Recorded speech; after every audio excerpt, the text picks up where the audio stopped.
पहले दिन से ही महाभारत का युद्ध बड़े ही भयंकर रूप से प्रारंभ हुआ। 8वें दिन का युद्ध भी घनघोर था। इस दिन अर्जुन की दूसरी पत्नी उलूपी से उत्पन्न पुत्र महारथी इरावान मारा गया। उसकी मृत्यु से अर्जुन बहुत क्षुब्ध हो उठे। उन्होंने कौरवों की अपार सेना नष्ट कर दी। आज का भीषण युद्ध देखकर दुर्योधन कर्ण के पास गया। कर्ण ने उसे सांत्वना दी कि भीष्म का अंत होने पर वह अपने दिव्यस्त्रों से पांडवों का अंत कर देगा। दुर्योधन भीष्म पितामह के भी पास गया और बोला, पितामह, लगता है आप जी लगाकर नहीं लड़ रहे। यदि आप भीतर ही भीतर पांडवों का समर्थन कर रहे हों तो आज्ञा दीजिए मैं कर्ण को सेनापति बना दूं। भीष्म पितामह ने दुर्योधन से कहा, योद्धा अंत तक युद्ध करता है। कर्ण की वीरता तुम विराट नगर में देख चुके हो। कल के युद्ध में मैं कुछ कसर न छोड़ूंगा।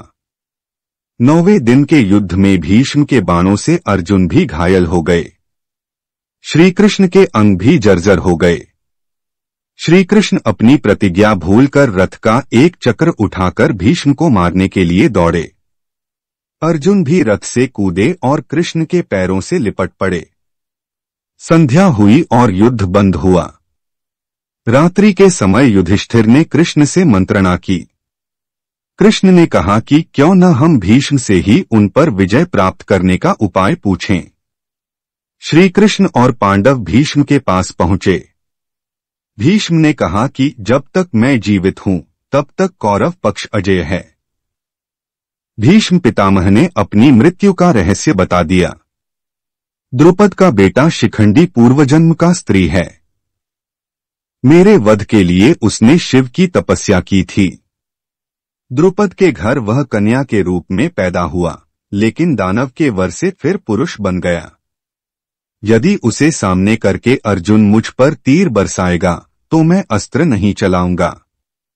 10वें दिन के युद्ध में शिखंडी पांडवों की ओर से भीष्म पितामह के सामने आकर डट गया, जिसे देखते ही भीष्म ने अस्त्र परित्याग कर दिया।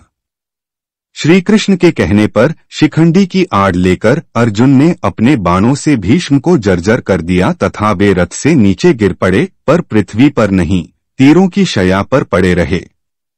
भीष्म के गिरते ही दोनों पक्षों में हाहाकार मच गया। कौरवों तथा पांडव दोनों शोक मनाने लगे। भीष्म ने कहा, मेरा सिर लटक रहा है, इसका उपाय करो। दुर्योधन एक तकिया लाया, पर अर्जुन ने 3 बाण भीष्म के सिर के नीचे इस प्रकार मारे कि वे सिर का आधार बन गए। फिर भीष्म ने कहा, प्यास लगी है। दुर्योधन ने सोने के पात्र में जल मंगाया, पर भीष्म ने अर्जुन की तरफ फिर देखा। अर्जुन ने एक बाण पृथ्वी पर मारा, जिससे स्वच्छ जलधारा फूटकर भीष्म के मुहर पर गिरने लगी। पानी पीकर भीष्म ने कौरव पांडवों को जाने की आज्ञा दी और कहा, सूर्य के उत्तरायण होने पर मैं प्राण त्याग करूंगा। भीष्म के शरशया पर गिरने का समाचार सुनकर कर्ण अपनी शत्रुता भूलकर भीष्म से मिलने गया। उसने पितामह को प्रणाम किया। भीष्म ने कर्ण को आशीर्वाद दिया और समझाया कि यदि तुम चाहो तो युद्ध रुक सकता है। दुर्योधन समझता है कि तुम्हारी सहायता से वह विजयी होगा, पर अर्जुन को जीतना संभव नहीं। तुम दुर्योधन को समझाओ। तुम पांडवों के भाई तथा कुंती के पुत्र हो। तुम दोनों पक्षों में शांति स्थापित करो। कर्ण ने कहा, पितामह, अब संघर्ष दूर तक पहुंच गया है। मैं तो अब सूत अधिरथ का ही पुत्र हूं, जिसने मेरा पालन पोषण किया है। यह कहकर कर्ण अपने शिविर में लौट आया। भीष्म के बाणशया पर गिर जाने के बाद जब दुर्योधन शोक से व्याकुल हो उठा, तब आचार्य द्रोणाचार्य ने सेनापतित्व का भार ग्रहण किया। उधर हर्ष मनाती हुई पांडवों की सेना में धृष्टद्युम्न सेनापति हुए। उन दोनों में बड़ा भयंकर युद्ध हुआ, जो यमलोक की आबादी को बढ़ाने वाला था। 13वें दिन के युद्ध में कौरव सेना के प्रधान सेनापति गुरु द्रोणाचार्य द्वारा युधिष्ठिर को बंदी बनाने के लिए चक्रव्यूह की रचना की गई। पांडव पक्ष में केवल श्री कृष्ण और अर्जुन ही चक्रव्यूह भेदन जानते थे। लेकिन उस दिन उन्हें त्रिगत नरेश बंधु युद्ध करते करते चक्रव्यूह स्थल से बहुत दूर ले गए। त्रिगत दुर्योधन के शासनाधीन एक राज्य था।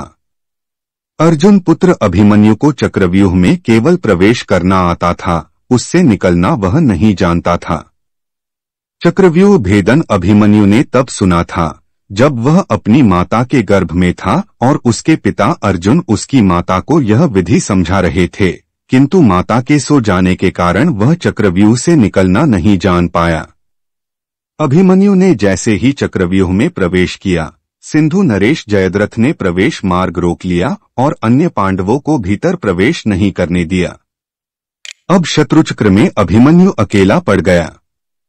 अकेला होने पर भी वह वीरता से लड़ा और उसने अकेले ही कौरव सेना के बड़े बड़े योद्धाओं को परास्त किया, जिनमें स्वयं कर्ण, द्रोण और दुर्योधन भी थे।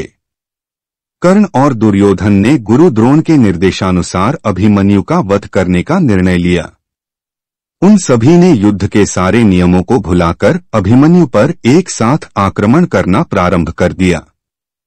कर्ण ने बाण चलाकर अभिमन्यु का धनुष और रथ का एक पहिया तोड़ दिया, जिससे वह भूमि पर गिर पड़ा और अन्य कौरवों ने उस पर आक्रमण कर दिया।